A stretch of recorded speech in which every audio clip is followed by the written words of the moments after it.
Let's not kid ourselves. Commander is the place slightly crap cards end up. It used to be the joke that it has its place in Vintage, but now it has its place in Commander.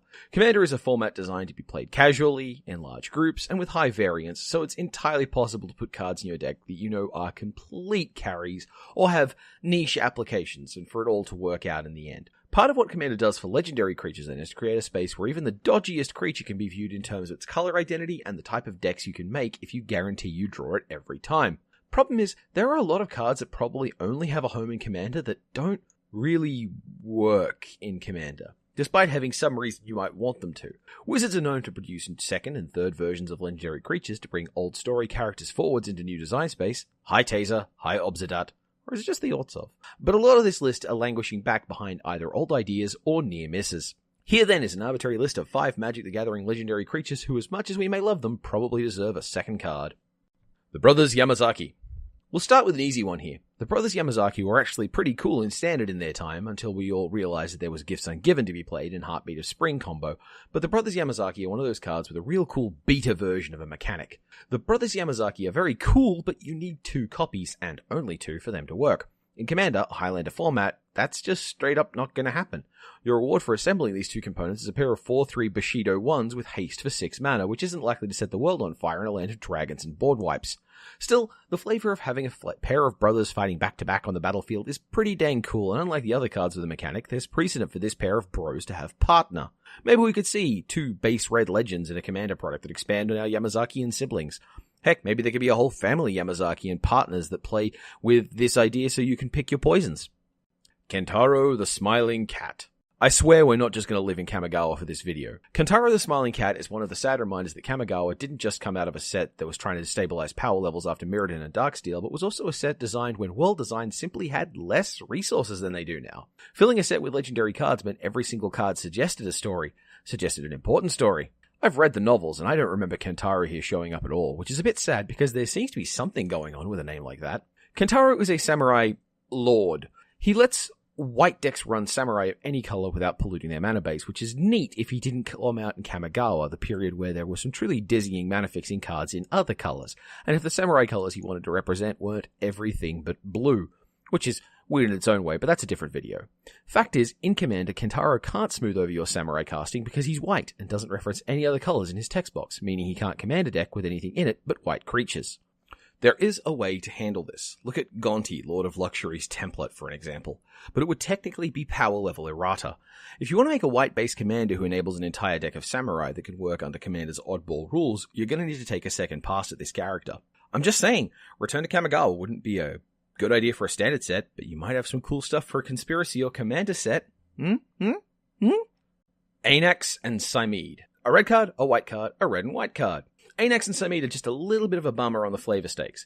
They're a perfectly fine card for what you want to make a red-white swarm deck do, but they're also the most Theros-y commanders, and if you were trying to make a heroic deck, they're kind of one of your only options for commanders in colors that get a bunch of heroic. Naturally, not every commander has to hit every good theme, but the way the game is set up right now, if you start on a mechanic and find a legendary creature in that mechanic space, it's usually pretty good as a commander, like Sidisi. Anax and Symede are pretty reasonable as your only heroic cards in the deck, but the boost they give is temporary, and they themselves are so fragile, and they don't enable heroic, they just benefit from it. Worse, because commander target numbers like life totals and board states are so much larger, it's pretty typical that +1/+1 and trample just isn't good enough unless you're also giving out infect. There simply isn't room on a type line to make a bestow commander. That's why all the gods had the creature type god, because that line was so crunched. So it's not like that's a good option either. But it is a little sad that this king and queen of Akros are best served avoiding their subjects in a deck. Maybe they could get a nice new card sometime. Agrus Kos, Wargiek Veteran.